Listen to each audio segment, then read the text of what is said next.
Hey everyone, welcome to the Slice of Construction podcast. I'm your host, Jared Taylor. Joining me today is Nitin Bhandari, the co-founder and CEO of Planera. What's going on? Hi, Jared. Good to see you. Super excited to have you on here today. Let's dig right in. I always ask a question, and you're setting me up for this question because of your hat and your shirt. Someone comes up to you, they see you in the hat and the shirt, and they say, "What is Planera?" What do you tell them? Well, assuming they know a thing or two about construction, what I tell them is we're a construction scheduling and planning software that is like P6, as in it's powerful.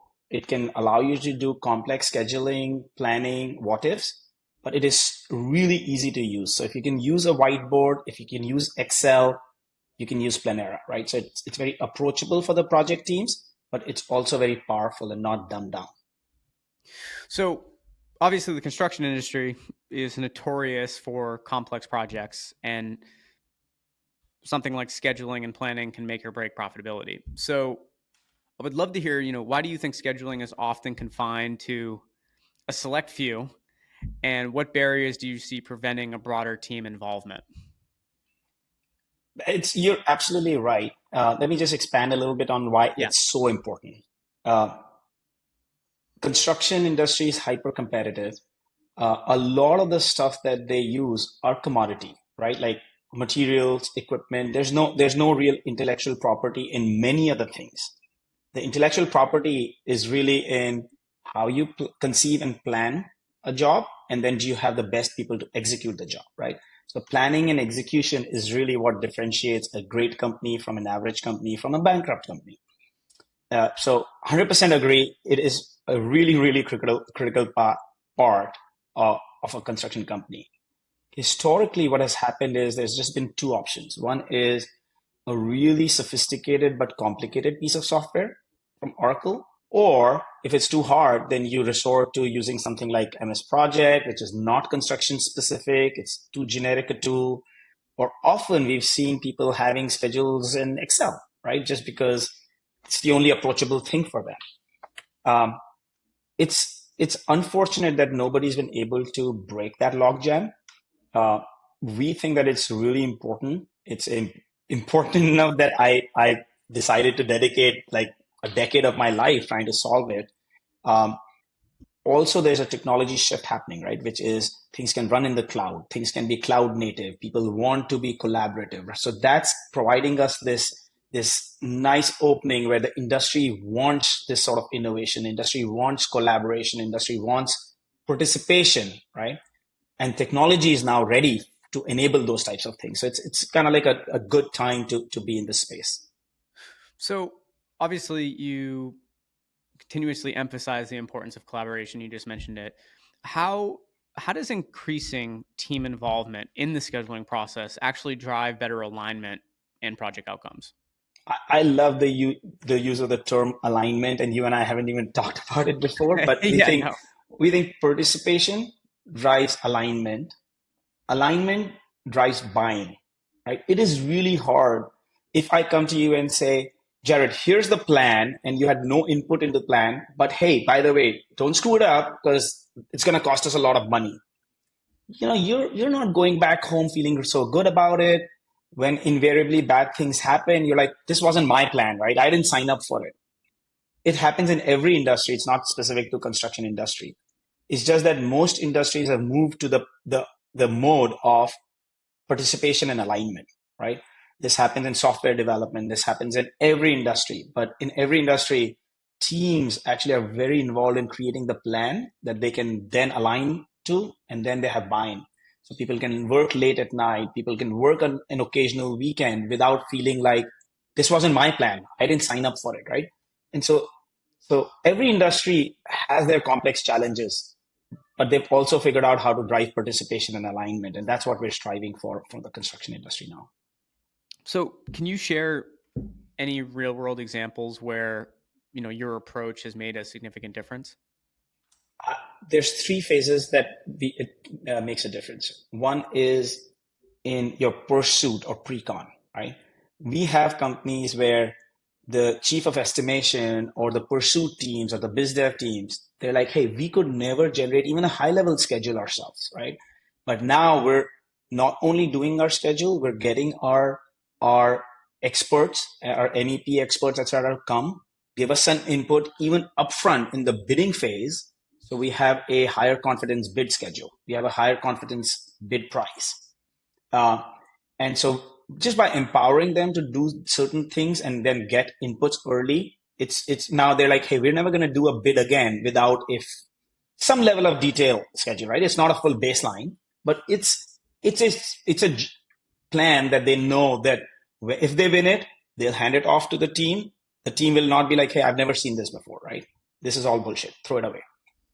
So that's one. The second part is when you start to like baseline and actualize schedules, right? Again, you can get your trade partners involved. You can get their input early, results in better outcome. But I think the most significant change we've seen is in project teams that are trying to do short interval plan. They inherently have to be collaborative, right? They're doing this on whiteboard all the time. And then that data is lost. They have to double in data and input it into like Excel or something else. Good time to tell your audience that what Planera is, it's like a digital whiteboard, right? It's like a Miro board. Most people in AEC now use some kind of a digital whiteboard, Miro, Mural, what have you. It's got that front end, but when you're done building your high level plan in Planera, the entire CPM schedule, critical path, floats, resource loading, it's all done for you, right? So you're not jumping from one tool to another to a third tool. It's all integrated into one. And that's where it's been transformational, is when project teams are collaborating on making work ready, short interval plan, but then it's all integrated and tied into the master schedule as well. So, obviously what we've seen over the last couple of years is technologies rapidly evolving in the construction space. How do you ensure that these scheduling tools, though, are both powerful enough to handle these complex projects, but also simple enough to have widespread adoption across these different teams? It's hard. It's kind of like one of those things. Building easy to use software is so hard to do, right? It's kind of like one of those things, right? If I had more time, I'd write a shorter letter, right? Writing a short letter is really, really hard to do, right? Nobody writes letters, but you get the point, right?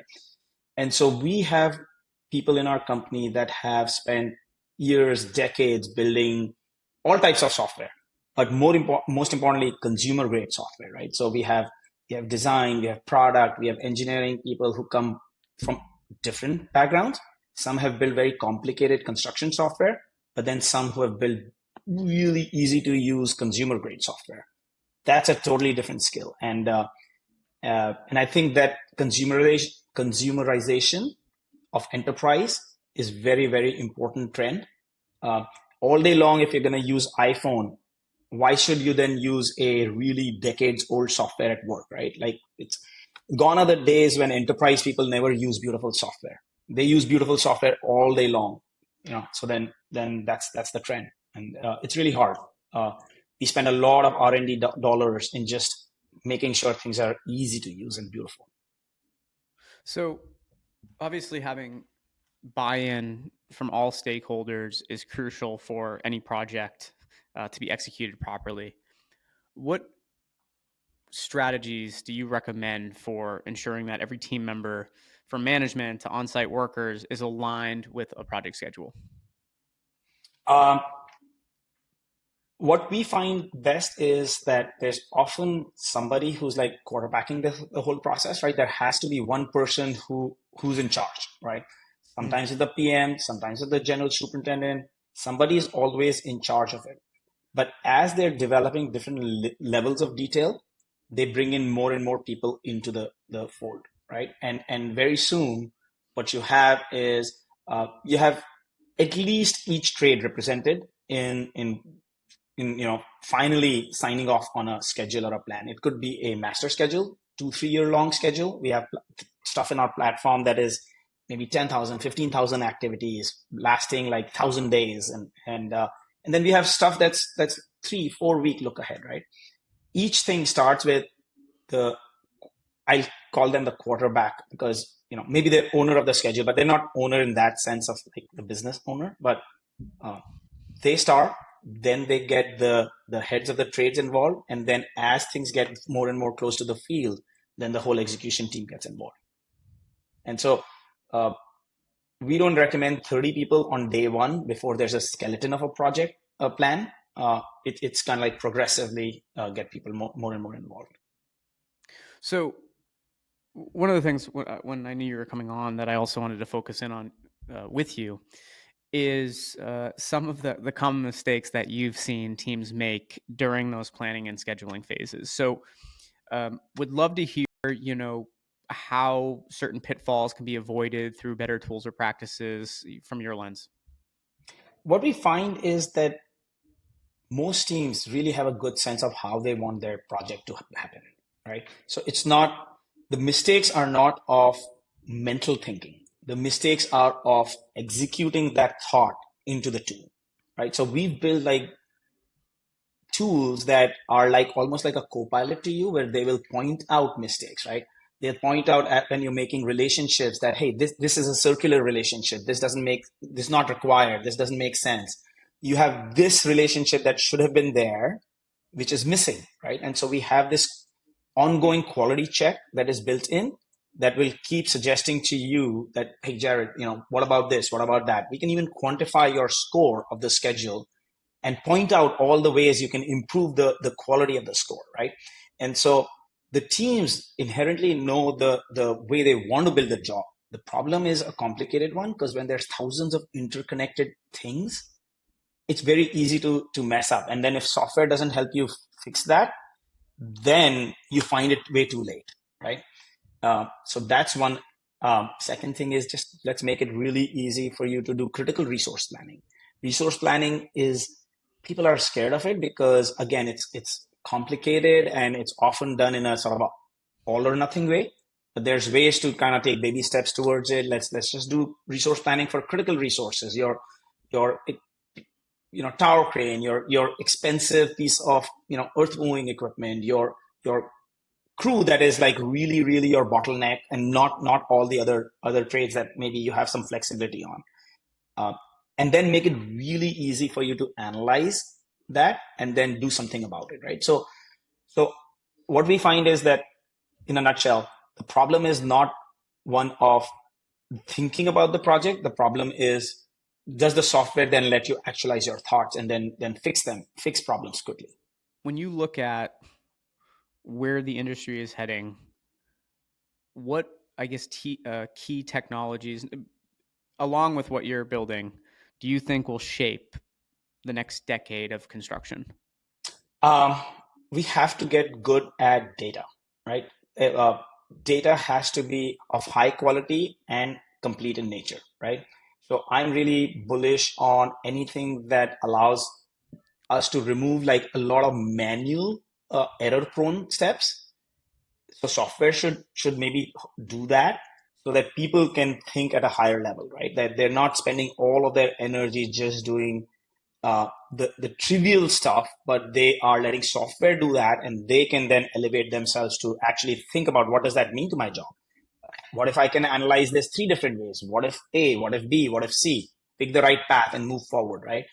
Right now, too much energy is spent on the laborious, meaningless things, which first of all is taxing, and second of all is error prone. Once we have cleaned that up and we've empowered users to now work at a higher level, where they're making the plans and the jobs, and the data is there and they're acting on it, then you can start creating even more interesting things. Then you can start running some AI and assistance on top of it. But it has to be a kind of a phase by phase approach. Right now, just the data is just siloed. It's not of high quality. And I'm not just talking about scheduling. I'm also talking about all sorts of data is just in too many silos that don't talk to each other. So move to cloud-based software, move to companies that are API driven, so they can all talk to each other as opposed to PDFs going back and forth. those are all important building blocks to sort of the next generation of the construction tech stack. So obviously, I, like so many others, are very excited at AI's progress and what we're able to do with it now. But you brought up the magic word in data, and it's still something that I think a lot of people don't talk enough about. Where you know AI continue to advance, but if you don't have that clean data for it to be able to um, analyze, it doesn't matter, right? So like the data needs to continuously be clean and from these different sources. Like you were saying, it can't be siloed, or the effectiveness of a technology like AI, it becomes less effective as a result. Yeah, it just reminds me of the truism that people always, of these new technologies, people always overestimate what it can do in 1 year and way underestimate what it'll do in 10 years, right? And I think it's more true for AI than anything else I've seen in my whole career. Uh, Hugely bullish, but we have to like sort of uh, methodically get there. Absolutely. Yeah, it's really interesting. So I want to, before we wrap up here, I did want to talk about too. You had some exciting news recently. You raised your Series A, so congratulations. That's a huge milestone.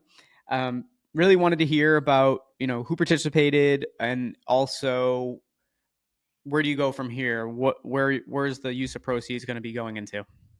Yeah, I'm very excited about the group of supporters that came together for this round. We raised 13.5 million as a Series A. That goes on top of 5 odd that we'd raised as seed. The lead for this is Sierra Ventures, a great partner, Sashank Saxena. He's built company in the past, very successful. Sierra knows SaaS really, really well. And to complement them, we brought in Brick and Mortar Ventures. They're like the OGs in terms of construction tech, and Prudence, right? So Sierra, Brick and Mortar, and Prudence were the new investors, and that existing investors, especially Sorensen Ventures and Firebolt, they were enthusiastically participated. They wanted as much as they could have get as well. So really good syndicate of both SaaS experts as well as construction experts. Uh, it allows us now to take our story and amplify it. Our product's working really, really well. We have many dozens of very successful customers and projects. Now we're going to invest in sales and marketing. We we had underinvested in that, I would say, but we were really perfecting the product and getting to product market fit. Now it's going to be investments in sales and marketing, but we'll also grow engineering, product design across the board. So we'll probably end up doubling the company over the next 12 months I love it. in terms of I'm headcount. I'm so excited for you. That's awesome. In terms of revenue, Congratulations. hopefully more than double. Not Yeah, yeah. hopefully, for sure more than double. But in terms of headcount, at least double the company. But that becomes a byproduct, right? When you invest in the right areas, and you continue to create the best product, that'll come. I'm so excited for you. This is awesome. I can tell you're excited, and I'm sure the team is as well. Huge win. Congratulations. And I look forward to future conversations with you. Definitely keep us updated when new things are happening. Would love to cover it and see where you're at. But once again, thanks so much for joining me here on the show today. I really appreciate it. Thank you, Jared. It was a pleasure talking to you.